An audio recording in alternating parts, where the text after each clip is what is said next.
The humble garden fork, once a highly prized possession, so sought after it was often the subject of theft. That was a long time ago, when survival depended on the food people grew.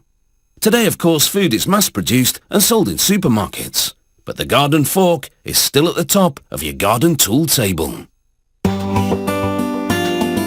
There are many versions of the garden fork, from hand forks to border forks. There's one for every job. At this factory, they've been forging garden forks for over 200 years. Using a 600-ton punch press, 2 basic fork shapes are cut out from this hot and malleable steel. The tines or prongs for this particular kind of fork are shorter than most, because these are border forks, used for turning the soil rather than digging deep. With the basic shape now established, it's back into the furnace to re-soften the stem. A worker repeatedly feeds it through rollers to thin it down and widen it. This press then trims it, at the same time cutting holes for attaching the wood shaft. The next press drives the steel stem into a cylindrical die, forcing it into the basic shape of a socket. The worker slides the socket into a cone form and strikes it repeatedly to refine the socket. This sizes it for a wooden shaft.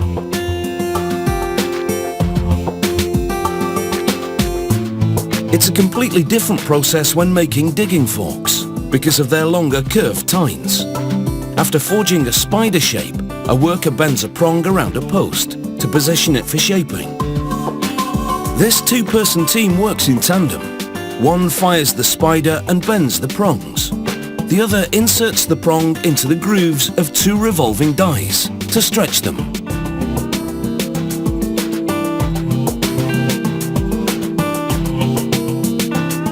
With 2 tines now shaped, his partner bends them out of the way so he can work on the third one. Rolling takes 18 months of training to perfect. If the tine isn't precisely aligned with the grooves, the equipment could seize, causing possible injury to the worker, and the dies would almost certainly be damaged.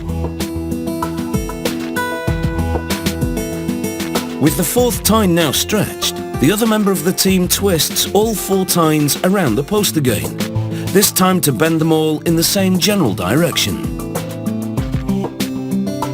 After about 10 minutes of work, they have the rough shape of a digging fork. They then form the socket and crop the tines. Fired to a malleable state again, a worker drives tooling between the tines to straighten them and even the gaps between them. He rests the fork socket against a steel slope and lowers a ram. It drives into the tines, pushing the socket against the slope, bending it upward, which gives a better angle for digging. He inserts the tines into a press, and the press closes around each tine to taper the corners. A ram now pounds the base of the tines against a swooped anvil to give it a gentle curve. The hot fork then goes into cool water, which serves to harden the steel. The next worker grinds off any rough from the sides and sharpens the edges. He narrows the tips to a point, and this will enable the fork to pierce solid earth. Any minor adjustments are made manually. Here you can see the difference this makes. The prongs on the left are out of alignment. The ones on the right have been fixed. An electrostatic charge is applied to the forks to attract a green powder spray. Once cured, it forms a skin that resists corrosion. Now out of the curing oven, the fork is locked in place while a wooden shaft is put into the socket. It's secured with rivets. A belt sander is then used to blend the wood to the metal in a process known as linishing.